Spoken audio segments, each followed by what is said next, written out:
Vamos al tema de Alberto Fujimori y estamos con el abogado Elio Riera, ya quien entendemos. Doctor Riera, ¿cómo está usted? Muy buenos días, bienvenido a nuestro programa. Está en Ica, ¿verdad? Muy buenos días.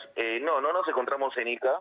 Estamos realizando los trámites respectivos para aquí en Lima darle la viabilidad a la notificación del Tribunal Constitucional, la cual ha sido puesta de conocimiento de nosotros de manera formal en nuestra casilla el día de hoy.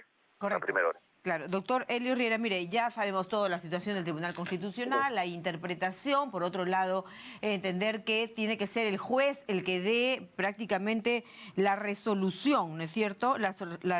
Que entre con el oficio, perdón, de excarcelación, según lo que ha dicho incluso el propio ministro de Justicia, el señor Arana. Explícanos usted, por favor, en qué se encuentra el caso de Alberto Fujimori. ¿Va a salir liberado, sí o no? Hemos hablado con el abogado constitucionalista Andy Carrión, quien también señala que podría haber un exceso de entusiasmo y que esta interpretación del TC no necesariamente habilitaría la excarcelación del exmandatario. Bueno, yo no considero que exista un exceso de entusiasmo. Yo considero de que existe un mandato del Tribunal Constitucional, el cual el día de ayer ha sido ratificado nuevamente por esta nueva conformación, que se pudo haberse apartado, en verdad, e indicar de que discrepaba de la resolución del año 2022, y por el contrario, lo que está indicando claramente es que se continúe con la ejecución. Entonces tenemos aquí un mandato que se tiene que cumplir. Lo que corresponde, como usted bien ha señalado, es que el juez de Ica, una vez que se ha notificado, entiendo que ya ha sido notificado, porque las partes son notificadas en el mismo momento. ¿Doctor? ¿Aló? Sí, le escucho. Sí. Le escucho. Un exceso de entusiasmo. Yo considero que existe un mandato del Tribunal Constitucional el cual ordena la ejecución del fallo otorgado en el año 2022 por el propio Tribunal Constitucional. Entonces, corresponde directamente ejecutar. Ah, correcto. Ya no hay instancia, digamos, a la que se pueda apelar en el caso de, por ejemplo, los deudos, ¿no es cierto?, del tema de Barrios Altos y La Cantuta, y también ante la Corte Interamericana de Derechos Humanos. Es que mire, aquí el tema es claro, ¿no? En caso de existir alguna duda, porque yo lo que escucho de algunos colegas es que pudiera existir alguna duda con respecto a la sentencia del TC en este año, o bueno, el auto de este año, y lo que se ha puesto de conocimiento por la Corte Interamericana el año pasado, pues tenemos de aplicación la Convención de Viena. Y el artículo 27 habla muy claramente sobre la necesidad de prevalecer en el derecho internacional finalmente los derechos humanos, en el caso en concreto, dar un beneficio integral a la persona que lo ha solicitado. Y tal cual ha sido señalado por la propia Convención de Viena y también el Pacto Internacional de los Derechos Civiles y Políticos, está la posibilidad de que exista el indulto. Entonces no se puede negar. Si tanto hacemos referencia a que no somos estados adscritos finalmente a tratados, pues tenemos que hacer referencia también que existen tratados internacionales que avalan nuestro pedido. Entonces no hay manera, es algo que exista pues que se pueda suspender ello. Ahora, este indulto que fue otorgado por Pedro Pablo Kuczynski hace 5 años y que fue prácticamente dejado de lado, inhabilitado, bloqueado, no sé cuál sea el término adecuado, ahora prácticamente cobra vigencia según este fallo del Tribunal Constitucional. Por lo tanto, él tendría que ser indultado, liberado, excarcelado. ¿Cuál es el término correcto? Tendría que darse la viabilidad del indulto, el cual fue otorgado en su momento, y en ese sentido que se permanezcan los efectos otorgados por esa gracia presidencial. Es decir, que el señor se mantenga en libertad, ¿no? Ya. A raíz del indulto. No echa por tierra esta decisión presidencial de Pedro Pablo Kuczynski con lo que le pasó al propio Pedro Pablo Kuczynski después. No, de ninguna manera. Más bien, lo que hace es ratificar un acto administrativo que siguió el procedimiento regular. Y es lo que ha pasado.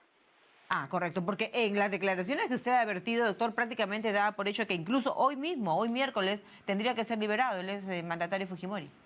Es que el mandato del Tribunal Constitucional no lo digo yo. Ahí dice en la resolución, procédase con la ejecución. Ahí no dice establezcase una condición suspensiva de 1 semana, 20 días, 40 días. Entonces, lo que corresponde es la ejecución inmediata. Si se ordena finalmente que se cumpla un mandato, tiene que ser inmediatamente. Claro, corresponde lógicamente a la carga procesal, corresponde lógicamente que el juzgado sea notificado, pero la disposición es clara. Usted lo ha leído en el segundo párrafo. Dice, dispóngase al juzgado de ejecución para los fines que correspondan de acuerdo a sus atribuciones. Es decir, la ejecución respectiva, ¿no? Sé que esta es una pregunta no necesariamente procedimental, sino más bien de coyuntura, pero para muchos podría esto generar una verdadera crisis política, liberar a Alberto Fujimori. Por el contrario, ¿no? Estamos encontrando un punto en el cual a nivel político, por más que yo no soy político, las fuerzas políticas podrían unirse, establecer parámetros de unión. Estamos hablando finalmente de una persona de 85 años, que tiene enfermedades que se intensifican con el tiempo, ¿no? Evidentemente, ¿qué es lo que estamos buscando? Que el señor Fujimori muera en la cárcel, porque si ese es el mensaje, entonces debería colocarse en la sentencia del Tribunal Constitucional o la propia Corte Interamericana señalar, no estamos de acuerdo, el señor Fujimori debería morir en la cárcel. Pero no es el mensaje. Entonces tiene que prevalecer finalmente esta posibilidad como Estado soberano de que se dé viabilidad al indulto humanitario. Permítame, sobre la base del tema de salud, que por supuesto como la propia hija del expresidente Keiko Fujimori lo ha dicho, tiene muchas enfermedades, 3 operaciones en la lengua, el tema del cáncer. Sobre la base de esa tesis, ¿muchos presos deberían ser liberados? Evidentemente, lógicamente, toda repercusión que genera a nivel legal debería ser extensiva a todas las personas que accedan a ese beneficio.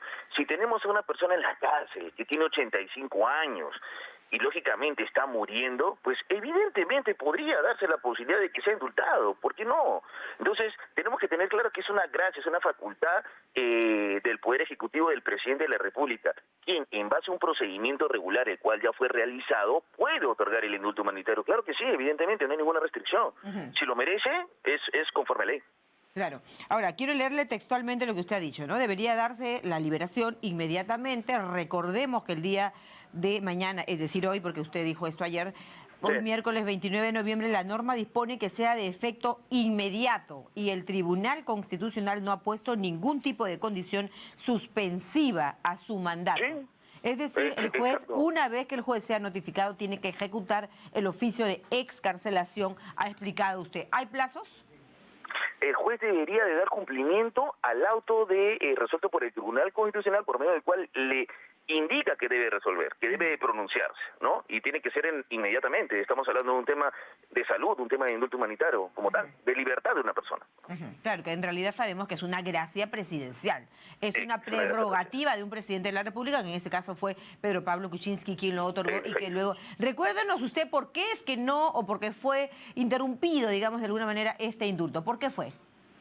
Cómo no, en su momento fue criticado y como tal se presentó una demanda mediante una acción finalmente judicial, se dejó sin efecto esta gracia presidencial. Entonces lo que se cuestionó con la demanda habeas corpus, un juez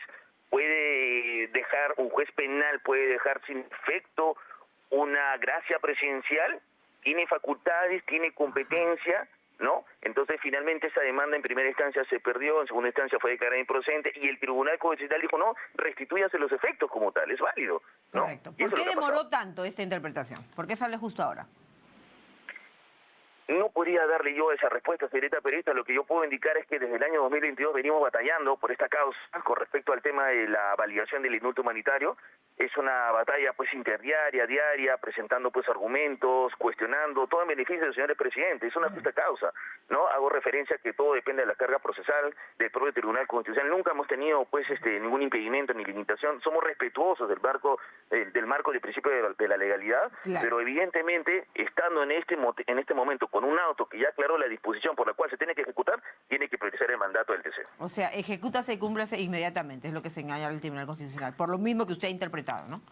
Tal cual señala el propio Tribunal Constitucional. Si ahí nos hubieran indicado, yo me aparto de la resolución del año 2022, podríamos entenderlo. Es más, no tendríamos nada que discutir el día de hoy, porque el propio TC pudo haberse apartado. También pudo haber dicho, no, suspéndase en este momento los efectos de la sentencia del año 2022 porque está en el mandato de la Corte. Tampoco lo han dicho. Entonces, ¿por qué tenemos que interpretar más allá de lo que no hay? Sí, doctor, para terminar, recuérdenos qué estipulan nuestras leyes en el caso de homicidio calificado o lesa humanidad. Y lesa humanidad, perdón, no es lo mismo. Entendería que es el cuestionamiento por el tema de Barrasaltos y la Catuta, ¿cierto? ¿Por eso lo hace referencia? Así es, permítame conocer su opinión. Bueno, en la actualidad se sigue un proceso de habeas corpus por ese tema. Hemos cuestionado el tema no solamente de Barrasaltos y la Cantuta, sino el tema del caso Gorriti Dyer, advirtiendo principalmente que no existe ninguna prueba directa que vincule al señor expresidente. Hay muchos temas para tocar. Por ejemplo, el señor expresidente fue presidente de la Asamblea Nacional de Rectores, catedrático universitario. Entonces, es difícil comprender que una persona que se haya dedicado a la docencia, que haya tenido, en este caso, estudiantes universitarios a su cargo, que haya dirigido esta política antiterrorista, que haya existido una ley de arrepentimiento, que haya existido, pues, determinados planes como mudanza, determinados penales, ¿por qué necesariamente tendría que estar abocado o conocer de la existencia de eliminar a 10 o 12 personas? Claro, son hechos completamente reprochables.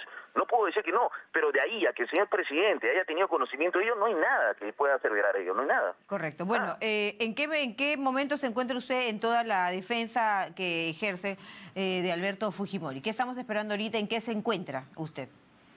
Bueno, estamos dando por un tema procesal.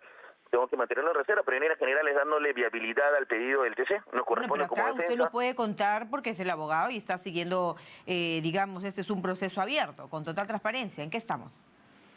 Bueno, lo que corresponde como defensa es darle seguimiento y celeridad al mandato del Tribunal Constitucional. Nos corresponde solicitar que sea notificado el juez de Ica en más breve plazo dentro del procedimiento regular y que este a su vez también proceda conforme a ley a emitir el mandato que corresponde ya ordenado por el TC. ¿Va a ser liberado el día de hoy como usted lo advertía el día de ayer, el exmandatario? Que legalmente correspondería, ¿no? Es lo que corresponde legalmente. Si mi opinión es qué es lo que dice la sentencia del TC, la sentencia del TC o el auto del TC hace referencia en el segundo párrafo, procede conforme a ley de acuerdo a las atribuciones del juez, el proceso de ejecución. Entonces, ¿correspondería ser liberado? Claro que sí, es lo que manda la ley, ¿no? Claro, acá ¿cuándo? Ya dependerá de las autoridades. Claro, aquí lo que dice concretamente es el Tribunal Constitucional no ha puesto ningún tipo de condición suspensiva a su mandato y la norma dispone que sea con efectos inmediatos. Sí, ¿no? claro, es un tema de habeas corpus. Evidentemente, si el Tribunal Constitucional emite una disposición, tiene que ser acatada porque es el máximo intérprete de la Constitución. Por lo tanto, ¿usted qué pide? Celeridad, me imagino. Celeridad, lógico. Estamos hablando de una persona de 85 años, ¿ah? O sea, evidentemente es lo que corresponde. Sí, pero le repito, permítame ser ahí un poquito incisiva en el sentido de que usted se refiere a la edad. Pero hay muchos presos que están con cáncer, hay muchos internos que están mal, que seguramente tienen problemas o la salud resquebrajada o incluso con temas de salud degenerativo. Entonces, sobre la base de esa teoría tendrían que indultar a todos aquellos ancianos que tienen un tema con la salud. Lo que correspondería es indultar a las personas que siguen un procedimiento regular. A los ancianos, a las personas adultos mayores que tienen enfermedades terminales, que lo necesitan. Y si se sigue el procedimiento regular, pues se tiene que hacer. ¿Acaso al día de hoy alguien se ha puesto a censar cuántos ancianos de 85 años hay en los penales? No lo han hecho, no lo hay. Entonces tiene que identificarse, sí, tiene que haber una política pública que permita a estas personas recuperar su libertad. Si lo merecen, claro que sí. En base a un procedimiento regular, claro que sí. Y si corresponde, sí, hay que hacerlo. ¿Por qué no? Claro que sí. Finalmente, en ICA está la determinación, doctor. ¿Cómo va su avance? Perdone, señorita periodista, se fue la señal. Disculpe. En ICA está la determinación, la decisión, la celeridad que usted pide. ¿Cómo va su avance? Le pregunto. Sí, bueno, en efecto, ya corresponde, más que interpretar al juez de ICA, ejecutar, ¿no? Entonces, ya estamos a la espera de un trámite regular, que es la notificación que corresponde del juzgado de ICA a la autoridad penitenciaria conforme a la ley. No, digamos, que ustedes están ya... Y le quiero sacar la respuesta como de lugar. Ustedes están ya a un paso, digamos, en toda la situación que se tiene que pasar, porque todo esto es un proceso. Están en la fase final, digamos, para que el juez autorice la liberación hoy mismo, porque usted lo advertía ayer que era hoy. Sí, es que como defensa nos corresponde. Yo no puedo dejar morir al señor expresidente ahí, no lo merece de ninguna manera. Entonces me corresponde hacer los máximos esfuerzos para que sea hoy o mañana, o por lo menos tener un mandato que me diga que no, que tendría que ser cuestionado, claro que sí, porque ya el TC ha dicho que procede con la ejecución. Mientras que no lo tenga, tenemos que batallar por esta justa causa. Bien, gracias, doctor, el abogado Elio Riera. Gracias por esta comunicación. Muchas gracias, Nos mantenemos, por supuesto, como toda la prensa, atentos, ¿no?, a esta información.